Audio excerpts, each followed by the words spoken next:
Assalamualaikum warahmatullahi wabarakatuh. Perkenalkan, saya Khadijah dari kelas HES 2021A. Di sini saya akan membahas salah satu bab, yaitu namanya lelah berpuasa dalam buku Ustadz Tony Syahroni, yaitu Fikih Muamalah Kontemporer Jilid 3. Yang ini bukunya. Ya, ini adalah salah satu tugas mata kuliah Fikih Muamalah Keseharian di STICB. Yaitu judulnya yang akan saya bahas yaitu lelah berpuasa. Ada pertanyaan, Ustadz, saya sangat terasa letih dan lelah saat berpuasa sehingga bekerja nggak maksimal. Gimana cara menyikapinya? Mohon penjelasannya, Ustadz, dari Hakim Jakarta. Dan memang berpuasa di awal minggu-minggu pertama Ramadan itu memang melelahkan gitu. Yang mana tuh saat jam istirahat itu jam habis ba'da zuhur gitu tuh rasanya pengen tidur aja gitu, istirahat, dan mengakibatkan bekerja tuh kurang produktif gitu. Nah, ini tuh perlu diketahui dulu. Yang pertama, memang karena di hari-hari sebelumnya itu, di hari-hari sebelum puasa itu memang kita tuh bisa makan dan minum saat siang gitu. Sedangkan saat di bulan puasa tuh nggak bisa gitu. Itu adalah hal manusiawi yang mana disebutkan dalam hadis Nabi, rubba shaimin hazuhu min siyamihil ju'u wal atasyu, yang artinya berapa banyak orang yang berpuasa, bagian yang dipetik dari puasanya hanyalah lapar dan haus semata. Hadis riwayat Ibnu Majah. Makna lain dari hadis ini bahwa memang makan dan minum saat berpuasa itu tidak makan dan minum saat berpuasa itu memang adalah hal yang melekat dari sifatnya puasa gitu.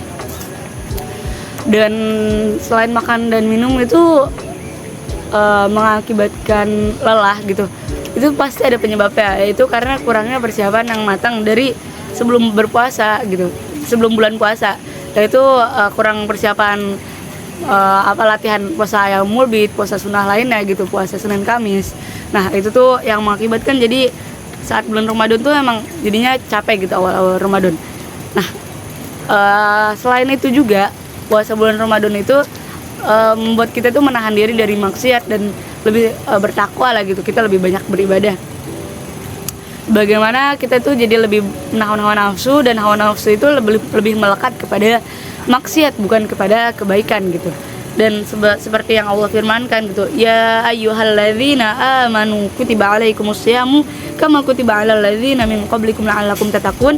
Wahai orang-orang yang beriman, diwajibkan atas kamu berpuasa sebagaimana diwajibkan atas orang-orang sebelum kamu gitu, agar kamu bertakwa, yaitu surat Al-Baqarah ayat 183.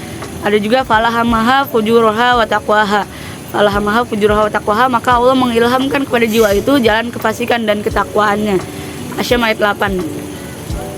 Jadi gimana kita menyikapinya gitu. Dan kita juga harus tahu salah satu benefit terakhir gitu.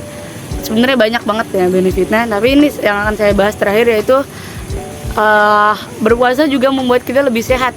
Karena kita nggak makan selama 12 atau mungkin 13 atau 14 jam, itu tuh tubuh kita akan mendetoksifikasi gitu, yang biasanya buat mengolah makanan gitu dibebaninya. Nah, tapi sekarang untuk membuat pembaharuan sel-sel gitu, dan juga akhirnya akan membuat kita tuh fungsi sel getah bening akan melipat jadi 10 kali lipat gitu, jadi lebih baik gitu. Dan juga akan membuat zat katekolamin itu rendah gitu, karena kalau misalnya zat katekolamin ini tinggi, itu tuh bisa membuat kita jadi darah tinggi, karena darah yang terpompa gitu ke denyut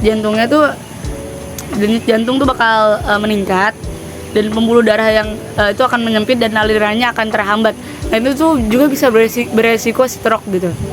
Nah, dengan kita berzikir, bersabar, bertakwa lah, banyak beribadah, itu juga akan membuat kita lebih sehat gitu. Sesuai ilmiahnya memang begitu ya.